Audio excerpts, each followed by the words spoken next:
Ladies and gentlemen, once again.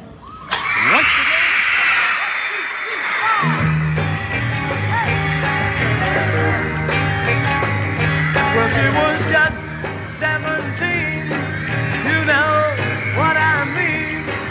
And the way she looked was way beyond compare. Oh, how could I dance with another? Oh, since I saw her standing there. Let me tell you, I got a fantastic guest, Debbie Gendler, and she saw the Beatles live on the Ed Sullivan Show. Plus, she's also seen the Beatles in concert. So let's find out all about those great experiences. How are you today, Debbie? Terrific. Thank you. Now, let's get right back to the beginning. Tell me what it was like building up to going to see the Beatles live on the Ed Sullivan Show. That must have been an experience and a half. It was an amazing experience, and how I got there is really an interesting story, because most of the other people I've learned in the years since got tickets from fathers, sisters, who all worked pretty much at ad agencies that sponsored the Ed Sullivan Show, and that's how they got their ticket. I did not get the ticket like that. I worked hard for it. My parents had some family friends who went to the UK on a vacation. They didn't know what to bring me back. I was 13 years old, and so they saw a record store and they went in and said, "Hey, we have a teenager back there in the US. We want to bring her a gift." And someone said, "Hey, the best sensational band from up north, the Beatles, take this album." So they brought me a Please Please Me album home. And as I said, I was 13. This was the end of April 1963. No one knew the Beatles in the US at all. You got the record first before anyone, and you were able to know about the Beatles. Yeah. And none of my friends liked them. As a matter of fact, a couple of their moms, my friends' moms, thought that they were just from the cover, because that's the only photo I had was the cover. They, oh, such long hair, they're awful. Oh, went on and on how terrible they were. But I loved their music when I played the record, and I looked desperately to find a friend who loved the Beatles as much as I did. And I did find one or two friends, but what I did do is write a letter to the fan club in England. There was an attachment there inside the cardboard of the album cover. This is the album you had? It sure was. In mono, not stereo, but that was it with the pictures. Now, also got to say, this one here, I'm not going to say too much, but if you can read that right, it says, "Good listening, John, 3 dots Liverpool," and he's made a mark where it says "Twist and Shout." Now, I can't say if that's John's or not signature, but somebody has pointed out that if it was fake, they would have signed the 4 Beatles. That's a good point, but we don't know who actually signed it. Was it Neil Asplin? Was it Mal Evans? We don't know who signed it, but I've got to try and get that verified there. That's unbelievable. Yeah, that was the album. So I wrote and never heard anything back until very close, the very end of October in 1963. I received a telegram from a lawyer in New York City. Seems as though it was Brian Epstein's lawyer, asking me if I could come for a meeting to their office in Manhattan, because they were planning the Beatles' trip to America, and they wanted to find teenagers who would scream for them. They were very concerned that they couldn't find American teens who knew who the Beatles were. And they had my letter there in London. So they sent this. My dad actually drove me there into New York. I lived in New Jersey, about 26 miles away. My dad drove me in, and I went to the meeting. They saw I was 13, like I couldn't have a full-time job at 13. But I did get to meet them, and it was from there that they sent me a single ticket to go to the Ed Sullivan Show. So I really think I did it on my own. and I was able to get a seat. There were only 728 seats. There were over 50,000 requests for seats. Now, I just want to tell you, this is fascinating, right? That they contacted you to go and meet them at an office. I've never heard this, right? Because they're worried about screaming teenagers not being there. Can you tell me who you actually met? Did you actually meet Brian Epstein? Who do you remember you met at the office? Brian was there. Walter Hoffer was there. Walter Hoffer was Brian's lawyer in New York for a long time. And there was one other man who had a British accent. And I have been told years later that it was probably Brian's friend, Jeffrey Ellis, a childhood friend from Liverpool, who then packed up in New York and moved back to London to go and work for Brian for many years. So I don't really know. Then there was one other man, and I'm not sure who that was. I know it wasn't Billy J. Kramer, because shortly thereafter, they became pretty famous. I would have remembered his face, and it was not him. So there was one other man there. So there were four men, the Walter Hoffer and Brian, I think Jeffrey Ellis, I'm pretty sure it was him. This is fascinating because I've never heard of such a meeting before the Beatles came to America. As a matter of fact, I will tell you, as we are quickly approaching the 60th anniversary of the Beatles on Ed Sullivan, I, like everyone else in the world who ever met the Beatles or saw the Beatles or wanted to meet the Beatles, I've written a book about the whole experience and what happened that will be coming out in February 2024, and it's called I Saw Them Standing There. I got to hone in on this because this is fascinating stuff, what you're telling me, right? Because I've never heard of somebody that's had a meeting with Brian Epstein and others before the Beatles came to America. Did they actually organise for you to meet the Beatles? And do you have any photos of that meeting that you had with Brian at all? You know what? Not at all. Not at all. I mean, it wasn't an era if you look back. I mean, when I finally met the Beatles in 1965, I had a little Brownie Instamatic camera that held a cartridge. I still have my camera, but it held a cartridge. And on the cartridge were only 12 exposures. And not only that, so you put in the little cartridge into your Brownie Instamatic, and then you had to take a flash bulb and insert it in a little pop-up and put the flash bulb in so you could take pictures. And I only had 12.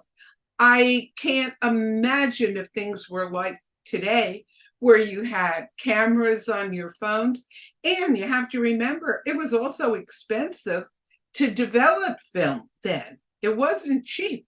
You had to go, it cost quite a bit of money. I was 13 years old. I had 50 cents a week for allowance. So until about, I took pictures when I met the Beatles in 1965. I have pictures of me there at the press conference, and then pictures that I took of the Beatles.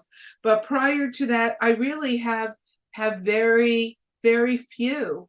It's unfortunate, but it wasn't like that back in the day. And who knew that these guys were going to be anything?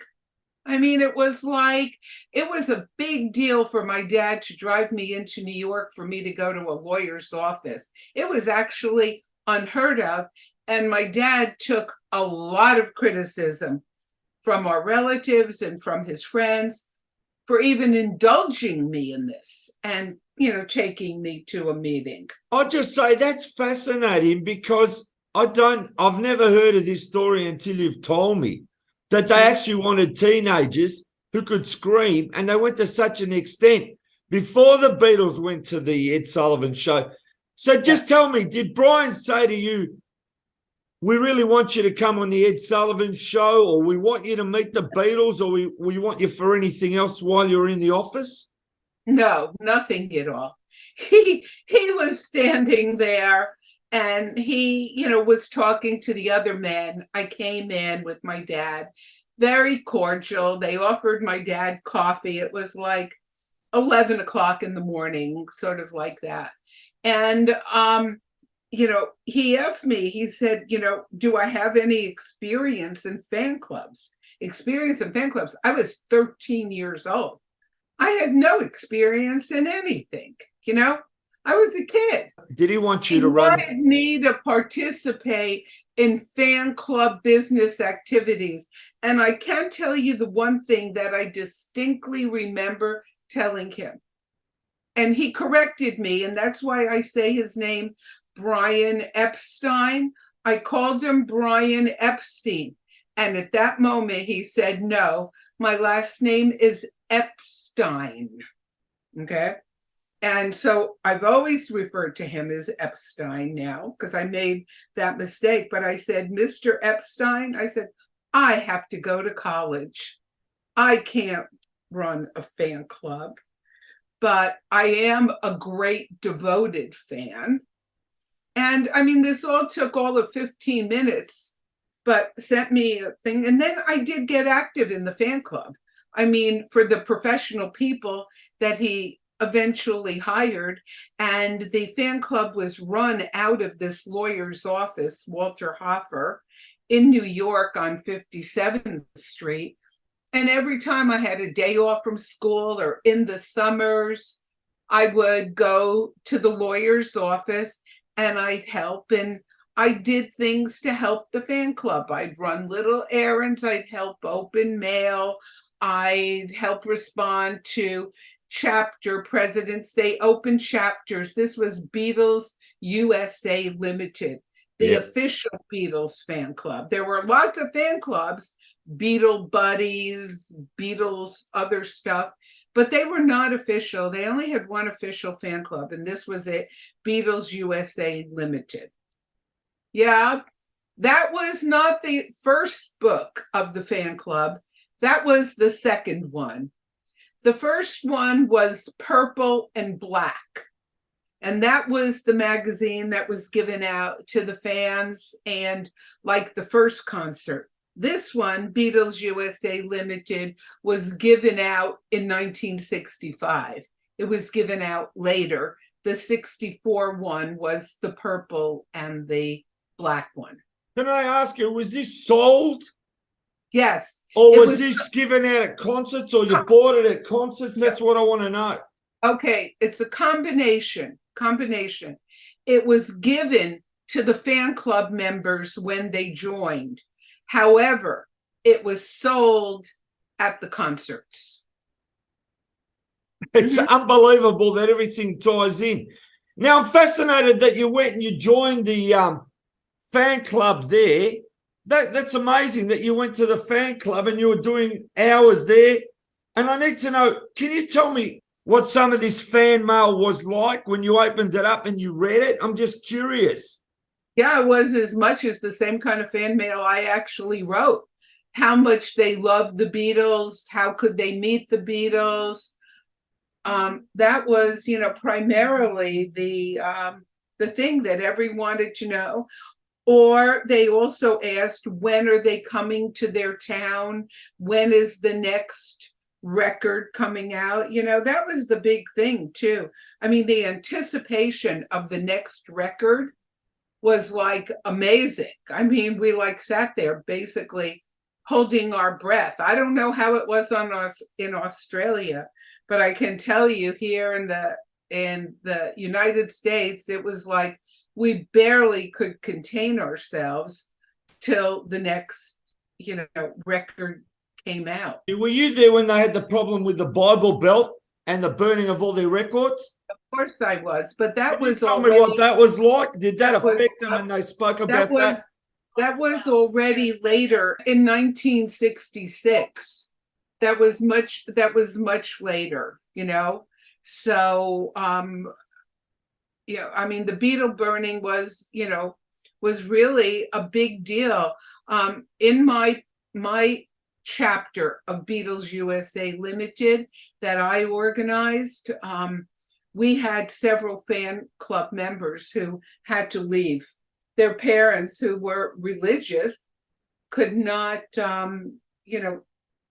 wouldn't stand for their children to be in a fan club honoring people who were, anti-Jesus. Can I ask you now, where was your chapter? What was your chapter? What area? Well, because I went on TV representing National Beatles Fan Club, my particular chapter was Beatles USA Limited Chapter 28.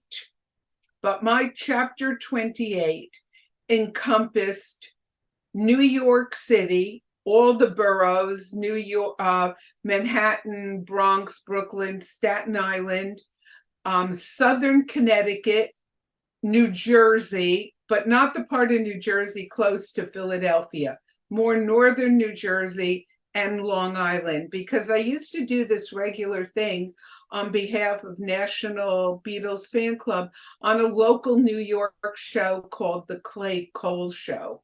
And I would go on to Clay Cole and I would, do Beatle updates and things like that. So my fan club was fairly diverse, but most of the fan clubs were, more local in their membership. But I think you had one of the best chapters. If you covered New York, that's amazing. Yeah. I had a big chapter. The best story was I went to college in Boston, and I remember my parents dropping me off in Boston, and I lived in a dormitory, and I was feeling really sad and lonely. And this was amazing. I was in my room, and they were introducing everyone to each other on the same floor in the dorm. And right next to me was this girl, Sari Schaefer, from Long Island. And I said, Sari Schaefer? I said, I'm Debbie Gendler. She goes, oh my goodness, she was in my chapter. I had never met her. We all only did letters to each other. And she joined because she saw me on this Clay Cole show. And so for the first year, we lived right in rooms, next to each other. It was really nice. It was a little bit of home in the transition to suddenly be far from home and living in a dorm.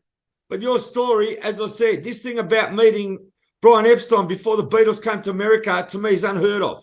That's the greatest part of your story. I'm just telling you that. My ears have just opened up so much. How great that happened. I've never thought something like that could happen. Now, November 1963. It was like, I think it was like November 10th or 11th. I think it was the 10th. Later that day is when he went to the Delmonico Hotel to meet Ed Sullivan to agree on the appearances. When I left Walter Hoffer's office, it hadn't been agreed on yet. It happened later that day. It was $10,000 for all the appearances on the Ed Sullivan show, I believe, and they were to get top billing. That's what topped it. Now, I just want to say, going on the day there to the Ed Sullivan show, tell me the story about when you walked into the studio and then when you saw the Beatles. What was that? That must have been so riveting in your life that you've never seen anything like it. Well, we drove from New Jersey. It was early. It was, early evening, late afternoon, 4:30 or so when we drove. I had to be there like at 6:15. And so we parked, and as my mother came with me, and as we walked down 51st Street to Broadway in the parking lot, there were kids already running on the street on Broadway. There were police officers on horses, on horseback, as well as steel and wood barricades all around the theater. And you had to keep showing your ticket or your pass to get into the show. Finally, it was really quite an ordeal. And I could see on the side, people were arriving, not in chauffeured cars, but in cars where they were getting dropped off. And I was so nervous because my mom and I were walking and I saw people going into the theater. And I'm like thinking, oh my goodness, I'm not going to get in. My ticket, so many people going in, and how am I going to get in? But finally, after a little bit, I got in. None of us have a ticket to the Ed Sullivan Show because they confiscated every ticket. There are no tickets. And if someone says they have a ticket, guess what? It's counterfeit. The movie, I Want to Hold Your Hand, that came out in like 1979, the Robert Zemeckis, Bob Gale movie. They manufactured, because I supplied some of my memorabilia to that movie that they used in the film. They manufactured tickets, prop tickets. Some people think those are the actual tickets. They are not. They're orange covered, and they were not used in the show. But they confiscated it. I went through the vestibule, walked in, and then got led upstairs to the mezzanine. And I was directed to one seat. I sat down in that seat. And then a few minutes later, someone told me, no, we have to move you to another seat. So I got up and I moved to another seat, a few seats over. I wanted to be down in the orchestra, not in the mezzanine, because I would be closer to the stage. But now in retrospect, I was much better off in the mezzanine because I could see more. And the way the theater was small on the angle, the stage was right there. And on the mezzanine, I was sort of like there. So I could really see. For the people in the orchestra, they had the cameras in front of them and the booms and everything like that. So they really didn't have as good of a view. So I had a great view. The audience was almost in pandemonium from the minute they got there. They tried to keep us quiet. They told us, be quiet. But then when Ed Sullivan came on, he read a telegram from Colonel Tom Parker about Elvis. He then, tried to keep us quiet. But I have to tell you, it was impossible. We all felt it to scream. And then there was a group energy there, that you had that group dynamic that you had to just, wow. It was the best word I can say was overwhelming. There were girls in their seats crying. Some were jumping, up and down in their seats. It was pretty wild. And when you saw them, as said, live, what is the biggest memory you have of just that second when they started playing? Was that like the greatest moment of your life to see that live? That must have been like a crescendo. Yeah. To date, at age 13, it was the greatest moment of my life. Remember, I knew about them from April 63, and I had taken a lot of abuse in my little town in New Jersey for bringing in this radical contingent, really radical, okay? Because it was a very conservative, very religious, family-oriented little town in New Jersey. And so I took a lot of personal abuse. I lost friends. My two best friends, I lost. I didn't have them, but I made new friends who grew to appreciate. And that's been one of the wonderful things about writing this book, I have to tell you, is that even last week, we only had one male member of the fan club, one. And I spoke to him last week. And it was wonderful to get back in touch. And he shared memories of the fan club and the Beatle things we did that I had completely forgotten about. So doing something like this and connecting with people from my past has been terrific because it's reinvigorated me for, this 60th anniversary of the Beatles coming to America in a few months' time. Can I ask you how many members you had in your chapter? Sure. In my chapter, I'd say I had about slightly over 100. And that was considered a pretty big chapter. The whole fan club, Beatles USA Limited, at its height, had probably 350,000 members all across the country. I think they had something like 208 chapters. And they would grow. Like, my little over 100 one year grew to maybe 145 another year.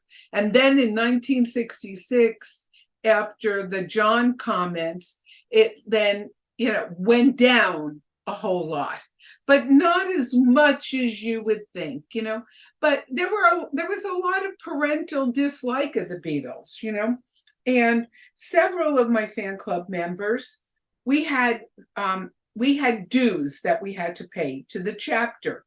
You had to pay $2 to the National Fan Club, and for that you got a newsletter, you got a membership card, you got an 8x10 black and white photograph. And my club and others, you were free to set other things that you wanted to do. So we had, in the beginning, 25 cents a month to be a member of the club. And a couple of my friends, they didn't have 25 cents to spend. So I got an increase in my allowance from 50 cents to $1 a week. So what I did is, for two of my friends, I would put in 50 cents every month from my allowance into the dues so they could be members. Also, all their mailings had to come to my house, couldn't go to their house because their parents couldn't see it. I'm so fascinated in this interview, right? Really, because so many things you've said are like before the Beatles exploded in America. I mean, that's your claim to fame, that you were there. Imagine someone 13 meeting Brian Epstein before the Beatles even come to America. To me, that is the key to your whole story. I can't wait for your book. Thank you. You know that I do have someone who lives in Australia who has written a blurb for the book, who's read it already. Her name is Christine Feldman Barrett. She is a professor of sociology at Griffith University University in Brisbane. And I know that, you're having in Australia, you're going to have an incredible time because Paul's going to be touring there in October and November. I know Christine just got her tickets yesterday for the Brisbane concert, And so I think you're coming to a great time again of all renewed fun, energy to have Paul back in Australia. It's really nice. I just want to say, Debbie, I want to thank you so much for being on the Plastic EP show, talking about Ed Sullivan, talking about the Beatles, talking about the chapter, talking about meeting Brian Epstein at his solicitor office there in New York. To me, it's an unbelievable story, and we can't wait for your book. And what will it be called again?